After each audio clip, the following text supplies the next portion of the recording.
principal, sir, pipi, mommy, guest of honor, aham iko hona khurumjai. Aduga ozasing amadi timbiba mayam pinamangsu aham iko hona khurumjai. Ahana ngasi mayam da khudon tamjagadoriba saring asi athuki nusijaraba members asurina ipurepani. Ahaki saring maming asina halakho lakho athobasa. Adudi mayam ahaki saring asi thojarabage. Halakho lakho athobasa. Imag pari athobasa. Pising dan bugoiduna. Nabi thagam yilamba. Chalamarani nakhoibu. Pale may buthanogduna. Imagi saring babamon. Layamba athoba nina. Pangal swamina maibu.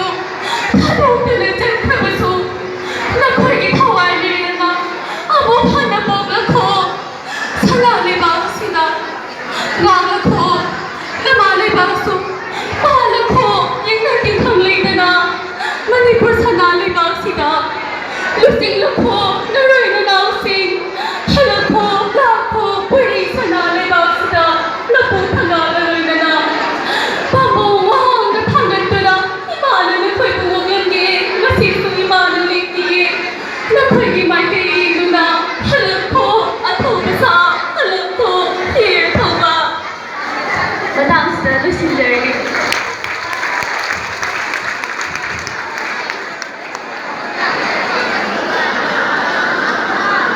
Next, we have Lamnamba of Class 9 of Pakamba House.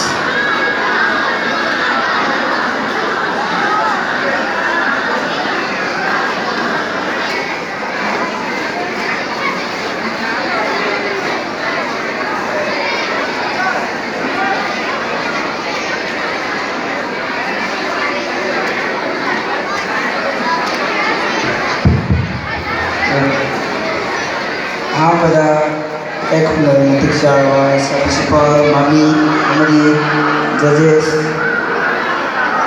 aduga, ayo takutami wa jaguru, amadi ngasibu thaw ngasibu, apong pan jadi hanya laki ba kaipun aku bahkan paus ni buat sejaga yang apong yang kumjeri. Ayo ini zaman apa sih? Ayo mai thapna class 9. Ayo ngasi yang langsung sekolah bahasa asi ayo ojagur ki mate HAOTAL ayo sama izagi ni asida sweki lanchi ya basu yang arti ini asi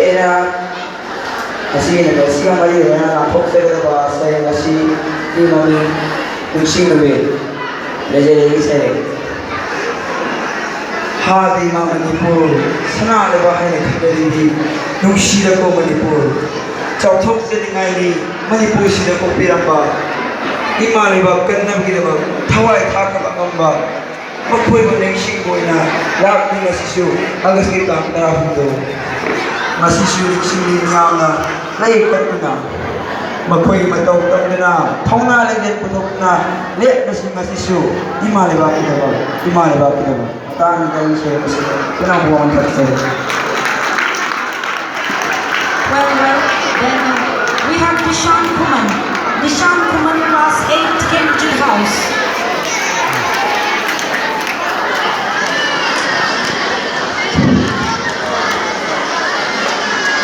Aina kasi na kung sa kaliba sa iyo kasi maming na nizaba. Sa iyo kasi po ibilang pa na salamat sa soy. Latok sa ragi ay kisaya.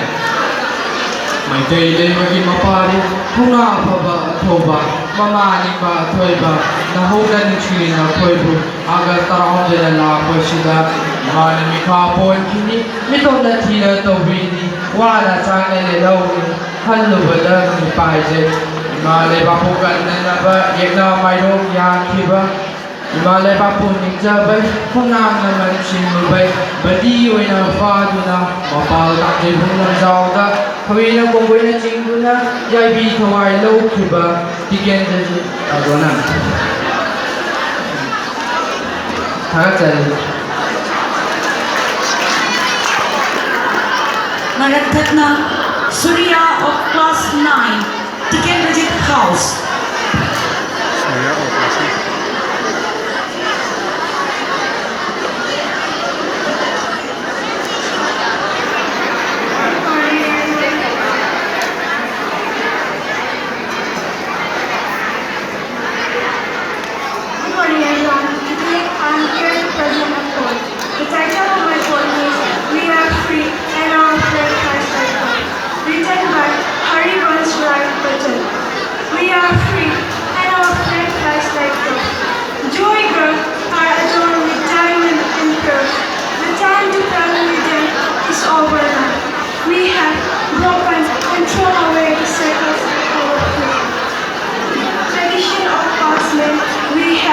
SANALEIBAK. With HAOTAL, we have moved to snow level market.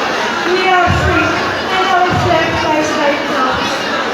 Those with umbrella of silver, gold, diamond, and pearls over their head are repentant now. The world where they were greeted with flower petal is gone now. The chariot of Bajra now roam freely in the sky. Us who have read Chandrayun around us with great courage, we now have a new umbrella established with 60 crore curtain. We are free and our flag flies like clouds again. Good. Next we have Carolina. Carolina, class 8 of the Cambridge House. ꯉꯁꯤꯒꯤ ꯑꯊꯧꯕꯁꯤꯡ ꯑꯁꯤꯒꯤ ꯅꯨꯃꯤꯠ ꯑꯁꯤꯗ ꯑꯩꯅ ꯁꯩꯔꯦꯡ ꯑꯃ ꯏꯖꯒꯗꯧꯔꯤ ꯁꯩꯔꯦꯡ ꯑꯁꯤꯕꯨ ꯏꯕꯤꯔꯗꯨꯅ ꯑꯣꯖꯥ ꯏꯕꯤ ꯍꯥꯏꯅ ꯁꯩꯔꯦꯡ ꯑꯁꯤꯒꯤ ꯃꯃꯤꯡꯅ ꯑꯅꯧꯕ ꯅꯤꯡꯊꯝꯕ ꯑꯃꯒꯤꯗꯃꯛ ꯏꯅꯨꯡ ꯁꯣꯔꯥ ꯀꯌꯥꯒꯤ ꯀꯧꯕ꯭ꯔꯨ ꯐꯤꯌꯨ ꯈꯥꯡꯅꯒꯤ ꯁꯖꯤꯛ ꯋꯥꯔ ꯂꯝꯂꯛꯀꯤ ꯅꯤꯡꯊꯝ ꯄꯥꯝꯕ ꯃꯩꯇꯩꯅ ꯀꯪꯂꯥ ꯂꯥꯟꯊꯣꯛꯂꯦ ꯆꯥꯏꯅ ꯄꯨꯡꯗ ꯂꯦꯞꯂꯤꯕ ꯌꯦꯛꯅ ꯃꯥꯌꯣꯛ ꯌꯥꯔꯤꯕ ꯃꯩꯇꯩ ꯄꯥꯇ꯭ꯔꯤꯌꯣꯠꯁꯤꯡ ꯐꯥꯁꯤ ꯁꯒꯥꯏ ꯀꯥꯗꯧꯔꯦ ꯍꯩꯅꯥ ꯈꯣꯡꯒꯨꯜ ꯑꯗꯨꯉꯩ ꯃꯤꯔꯣꯜ ꯈꯔꯒꯤ ꯃꯃꯥꯡ ꯏꯪ ꯀꯨꯝꯖꯥ ꯂꯤꯁꯤꯡ ꯑꯃꯒ ꯆꯅꯤꯄꯥꯟ ꯃꯧꯗ꯭ꯔꯥꯃꯥꯊꯣꯏ ꯑꯥꯒꯁ ꯊꯥ ꯂꯩꯕꯥꯛꯀꯤ ꯅꯤꯡꯊꯥ ꯇꯝꯕꯒꯤ ꯅꯨꯃꯤꯠ ꯇꯥꯈꯤ. ꯃꯤꯈꯥ ꯄꯣꯟꯕꯒꯤ ꯁꯨꯛꯅ ꯃꯝꯂꯕ ꯑꯩꯈꯣꯏꯒꯤ ꯇꯝꯄꯥꯛꯇ ꯅꯤꯡꯉꯥꯏꯕ ꯂꯩꯇꯅ ꯀꯨꯝꯂꯤꯕ ꯀꯪꯂꯩꯄꯥꯛꯀꯤ ꯃꯄꯥ ꯃꯃꯣꯝꯁꯥ ꯃꯤꯀꯞ ꯊꯣꯛꯄ ꯌꯥꯀꯥꯏꯔꯣ ꯀꯔꯤꯒꯤ ꯏꯊꯔꯤ ꯀꯔꯤꯒꯤ ꯇꯨꯞꯊꯔꯤ ꯆꯠꯍꯜꯂꯦ ꯁꯤꯡꯗ ꯄꯥꯔꯤ ꯄꯨꯔꯤꯒꯤ ꯈꯣꯡꯅꯥꯏꯒꯤ ꯏꯆꯜ ꯅꯤꯡꯊꯝ ꯂꯥꯜ ꯂꯥꯎ ꯂꯥꯎꯗꯨꯅ ꯅꯨꯡꯁꯥ ꯂꯥꯜ ꯂꯥꯎ ꯂꯥꯎꯗꯨꯅ ꯀꯥꯎꯔꯕ꯭ꯔꯥ ꯄꯥꯔꯤ ꯄꯨꯔꯤ ꯑꯊꯧꯕꯁꯤꯡ ꯅꯈꯣꯏꯒꯤ ꯅꯈꯣꯏꯒꯤ ꯂꯥꯟꯖꯪ ꯇꯧꯁꯟꯈꯤꯕ ꯅꯈꯣꯏꯅ ꯅꯨꯡꯁꯤꯖꯔꯤꯕ ꯏꯃꯥ ꯀꯪꯂꯩꯄꯥꯛ ꯅꯍꯥꯛꯀꯤ ꯏꯇꯤꯍꯥꯁꯀꯤ ꯈꯖꯪ ꯀꯌꯥꯗ ꯂꯦꯞꯇꯨꯅ ꯏꯀꯦꯟꯗ꯭ꯔꯖꯤꯠ ꯄꯥꯎꯅꯥ ꯊꯣꯡꯒꯥꯡꯅꯆꯤꯡꯕ ꯅꯍꯥꯛꯀꯤ ꯅꯆꯥꯁꯤꯡ ꯅꯍꯥꯛꯀꯤꯗꯃꯛ ꯑꯩꯒꯤ ꯊꯋꯥꯏꯅ ꯄꯣꯟꯊꯥ ꯊꯛꯈꯤ. Next we have Renina. Renina, class 8, the Cambridge House.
Well done.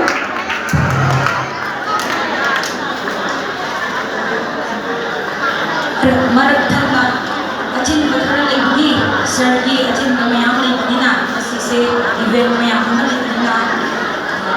Sir, to please come over the stage for speech at the below, sir. Thank you.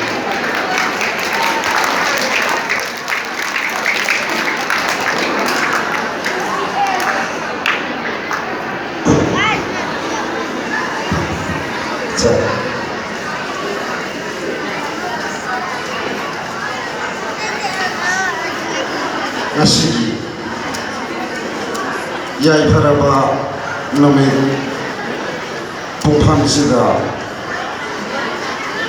nasi August ki 13 ki tarik sida athau basimbu nixing bagi forum sida wana bina bida manta amadi dasi da ke ngoi ne da mata ihappan ba ton do bi pada ai sa no hamsa yo pun jaba mahumani sojo ni amadi invite phambi na hamse ya stage da ai kalma hai khan pu sama mai da jasi esi GETWELL HAOTAL gi Sidi Nandi Sidi Asowa Lama to Sidi Lo Jaba Lo Nama Nandi Rani Ba Koi Pona Mana Nadi Dais Lady Mobi Ba Satra Satri Amadi Gajansi Koi Pona Musu Chandraga Bono Kai Pona Musari Tase Nama Chuli Hawala Diba Mahasin Makoi na tamdanay wa lambi tangga karani maramdi pipalagi sa okibali sa waganda ay thonalin jen mapung khana miya mamanda performance ni nagawani adu pi nagi hawla gracias tagi ekoi khanane na ba asura ba sekhamya ba sahi sa shikani shimna la kraba atho wasini makhoi bo kari krama na tawri kai kum nabi khaiwa sing basi anga wan ngai dagi akoi so 13 August 15 August sumana mathan function kya yaw na ki ai gi wakhalom da ai gi cheliba simri lawida aseliba imam manipur gi nasi asuma ba tanggal general BAT Kenderji makhoi sata nongda masa musum atani suchoi dana mipong khile matana tragasu suchoi dana mioi khada di soi selaki gani one day tholo hega lete British na sason tawdana sunam nanam tawdana akhoi bu makhoi na language sana bhona khibda language san yaroi Imam Manipur di irong hing jaga bani irong ekoi ningkha tamna le jaga ni haibada ipong khudi mak uena mak tinna tragasu angamba athomba mioi khali tholoki adu tiki lokharaga ngasi mahoi sinuguni sakna sonari bani singdeba asumana asigi hogala deba satra singsi marakta diso mathona manja leba mama leba Manipur maramdam sijaba Nusi dah berada di luar musuh nusi, madu di mana di tontin, makhoi keradi, cekcoi kerana, asum loba, thona phala kaya di, makhoi di, tungin mana di, lebih sesuai di syariat yang hari aja berada di tempat. Insan kita sekarang lah kerana, mahorong lagi, makhoi nak thawai yang pun thah pi kerana matam. Hek thangwa mikuk thangwa chahi dagi makhoi wani singaga palon tawra la kraba siga akoi na koi ri pere akoi na koi matam sireida akoi chodu sujoi dana hari ba thoba sinchibu sujoi dana ni singaga la ke bani makhata na su tata na da ka na nishan sina ka bona idana mutpon nai dana nisi ka da wa da ma thoba chine sumain da na koi su kari ko hiram amada ibe na mada akoi na Thaunali dia lena katumba, thamoi se na thabat torba. Akoi sakna son hobagi pandamda, tanai upadana akoi ju isliat thanjal badar karoi. Hogar ni ba satra se marak lagi suchoi dana. Hai ba pandam se da. Akoi khom thanjal ku hai ga je ta tha balai. Phasi da uraga thabai katba adu thotana ti. Any ebelda any andada akoi Thawai au batai, atok batai, ujian siang batai, matam tu dah. Aku cuy dana, wanti masak nai mami yang mau era makanda, cuy dana nongana tu bang hakani, sangat suan hau kita boleh beri, aku na toramba, aku na salamba, aku na pidam dengan weba, pida tharam tu nama orang mau era. Nasi, mahurong da, lehuri ba, koi sa suron sina, koi bisi thana kada uri bana. ꯅꯠꯇꯕꯤꯗ ꯃꯈꯣꯏꯕꯨ ꯑꯩꯈꯣꯏ ꯈꯔ ꯅꯥꯊꯣꯛꯄꯁꯤꯡꯁꯤꯕꯨ ꯑꯩꯈꯣꯏꯕꯨ ꯅꯤꯡꯁꯤꯡ ꯄꯥꯂꯣꯝ ꯇꯧꯔꯒ ꯑꯩꯈꯣꯏ ꯑꯗꯨꯝ ꯂꯣꯏꯈꯤꯒꯦ ꯍꯥꯏꯕꯒꯤ ꯋꯥꯈꯜꯂꯣꯟꯗꯤ ꯁꯥꯇ꯭ꯔ ꯁꯥꯇ꯭ꯔꯤꯁꯤꯡꯒꯤ ꯋꯥꯈꯜ ꯊꯝꯕꯤꯒꯅꯨ ꯃꯈꯣꯏꯅ ꯑꯉꯝꯕ ꯂꯝꯕꯤ ꯑꯃꯗ ꯆꯠꯈꯤꯕ ꯁꯨꯃꯥꯏꯅ ꯑꯩꯈꯣꯏꯁꯨ ꯍꯦꯜꯂꯤ ꯑꯦꯡꯒꯜ ꯑꯃꯗ ꯑꯩꯈꯣꯏ ꯑꯐꯕ ꯈꯨꯟꯅꯥꯏ ꯑꯃ ꯁꯦꯝꯃꯝꯒꯤ ꯑꯐꯕ ꯃꯅꯤꯄꯨꯔ ꯑꯃ ꯑꯣꯏꯍꯜꯂꯝꯒꯤ ꯑꯆꯧꯕ ꯗꯥꯏꯇ ꯂꯧꯔꯝꯒꯤ ꯍꯥꯏꯕꯁꯦ ꯅꯈꯣꯏ ꯁꯥꯇ꯭ꯔ ꯁꯥꯇ꯭ꯔꯤꯁꯤꯡꯒꯤ ꯌꯥꯝꯅ ꯔꯤꯛꯁ ꯂꯩꯕꯅꯤ ꯄꯤꯛꯇꯅ ꯑꯗꯨꯝ ꯂꯩꯕ ꯌꯥꯔꯣꯏ ꯅꯔꯁꯔꯤꯗꯒꯤ ꯁ꯭ꯇꯦꯞ ꯕꯥꯏ ꯁ꯭ꯇꯦꯞ ꯁꯨꯝ ꯂꯥꯛꯑꯒ ꯒꯦꯠꯋꯦꯜꯒꯤ 12 ꯐꯥꯎꯒꯤ ꯂꯩꯔꯤꯕ ꯊꯥꯛꯁꯤ ꯂꯣꯏꯁꯤꯜꯂꯒ ꯑꯇꯣꯞꯄ ꯀꯣꯂꯦꯖꯀꯤ ꯂꯥꯏꯐꯇ ꯑꯃꯨꯛ ꯆꯠꯈꯤꯗꯧꯔꯤꯕꯅꯤ ꯀꯣꯂꯦꯖ ꯆꯠꯈ꯭ꯔꯀꯥꯟꯗ ꯀꯣꯂꯦꯖꯀꯤ ꯂꯥꯏꯐꯇꯨ ꯑꯃꯨꯛ ꯂꯣꯏꯁꯤꯜꯂꯒ ꯌꯨꯅꯤꯚꯔꯁꯤꯇꯤꯒꯤ ꯃꯊꯪ ꯁꯨꯃꯥꯏ ꯁꯨꯝ ꯆꯠꯈꯤꯕ ꯃꯇꯝꯁꯤꯗ ꯂꯣꯏꯁꯤꯟꯗ꯭ꯔꯤꯉꯩ ꯃꯔꯛꯇ ꯇꯥꯡꯀꯛ ꯑꯃ ꯁꯦꯝꯃꯝꯒꯗꯧꯕꯅꯤ ꯃꯤꯡꯆꯠ ꯑꯃ ꯄꯨꯔꯛꯅꯕ ꯍꯣꯠꯅꯒꯗꯧꯕꯅꯤ ꯑꯩꯒꯤ ꯆꯥꯅ ꯆꯨꯅꯕ ꯂꯝꯕꯤꯗ ꯊꯧꯅꯥ ꯂꯩꯅ ꯄꯨꯛꯆꯦꯜ ꯁꯦꯡꯅ ꯀꯠꯊꯣꯛꯄꯒ ꯂꯣꯏꯅꯅ ꯑꯩꯈꯣꯏ ꯏꯁꯇꯗꯤ ꯇꯧꯔꯤꯅꯤ ꯍꯥꯏꯗꯅ ꯃꯗꯨꯒꯤ ꯂꯥꯏꯟꯗ ꯈꯛꯇ ꯇꯧꯔꯣꯏꯗꯧꯕꯅꯤ ꯍꯤꯔꯝ ꯈꯨꯗꯤꯡꯃꯛꯇ ꯑꯦꯅꯤ ꯑꯩꯈꯣꯏ ꯐꯨꯠꯕꯣꯜ ꯁꯥꯟꯅꯕꯕꯨ ꯑꯣꯏꯔꯣ ꯑꯃꯕꯨ ꯑꯣꯏꯔꯣ ꯅꯠꯇ꯭ꯔꯒꯅ ꯑꯩꯈꯣꯏ ꯀ꯭रिꯀꯦꯠ ꯁꯥꯟꯅꯕꯕꯨ ꯑꯣꯏꯔో ꯃꯗꯩꯗ ꯐꯥꯎꯈꯤꯕ ꯃꯤꯁꯤꯡꯁꯦ ꯁꯛꯅ ꯁꯣꯟꯅꯒꯗꯧꯔꯤꯕꯅꯤ ꯐꯣꯔ ꯑꯦꯛꯖꯥꯝꯄꯜ ꯑꯩꯈꯣꯏ ꯋꯥꯔꯜꯒꯤ ꯏꯟꯇꯔꯅꯦꯁꯅꯦꯜꯒꯤ ꯑꯣꯏꯕ ꯍꯧꯖꯤꯛ ꯐꯨꯠꯕꯣꯂꯔꯗ ꯃꯦꯁꯤ ꯔꯣꯅꯥꯜꯗꯣ ꯑꯇꯣꯞꯄ ꯏꯚꯦꯟꯇ ꯃꯈꯜ ꯃꯈꯥ ꯀꯌꯥꯒꯤ ꯁꯥꯟꯅꯔꯣꯏꯁꯤꯡ ꯂꯩꯔꯤ ꯃꯈꯣꯏꯁꯤꯡꯁꯦ ꯍꯌꯦꯡ ꯁꯤꯔꯐꯥꯎ ꯃꯊꯪ ꯁꯛꯅ ꯁꯣꯟꯍꯧꯗ꯭ꯔꯤꯕ ꯁꯦꯂꯦꯕ꯭ꯔꯦꯠ ꯇꯧꯍꯧꯗꯕ ꯑꯗꯨꯒꯨꯝꯂꯕ ꯃꯤꯑꯣꯏꯁꯤꯡꯅꯤ ꯃꯗꯨꯒꯤ ꯃꯔꯛꯇ ꯉꯁꯤꯒꯤ ꯒꯦꯠꯋꯦꯜ ꯁ꯭ꯀꯨꯜꯒꯤ ꯁꯥꯇ꯭ꯔ ꯁꯥꯇ꯭ꯔꯤꯁꯤꯡꯁꯨ 미호이 카드 수초쇼에서 살아간 아체파 타자바 탐지기 수초쇼나 하드바나 비스레다 통가는 거기다 막가 아코이 토나지게 레이나 마뽕파나 까토포가 로이나 수초쇼에서 아코이 마이 오천디오 저자이 너나 야마상나 마담 술록 자님들이 말함디 마탕 동참시대이다 자고기 가리기 그라기 아이템 아무나 레이버니나 타키 나가시 거의 나나 뭐에디 아무나 나오미 아두부 아시시 아이디 거의 살 프린시팔데수 거의 사르바 디네스데수 아이 올도저버니 올도레스 올라 답데 타이밍 차이 너무 남다버니 인바이트 카드수 타이밍도 못다와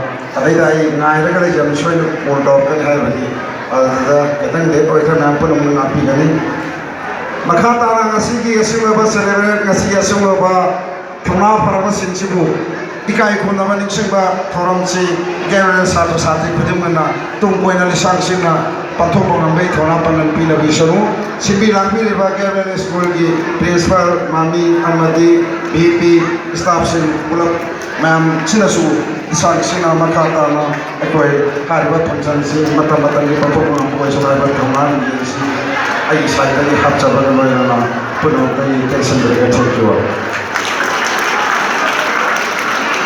Thank you. अगर सार प्रधान लेकिन सार प्रधानी हजे मथंगा जिला परिषद कैंडिडेट थोपीगदौनी सोईदनमक सार से जिला परिषद माई पाक ओरसनु हाइबदुगुंबा याइफमदोलदु स्टाफ स्टूडेंट साइड तगी सार पिजरी सोईदसु माई पाक ओबिरो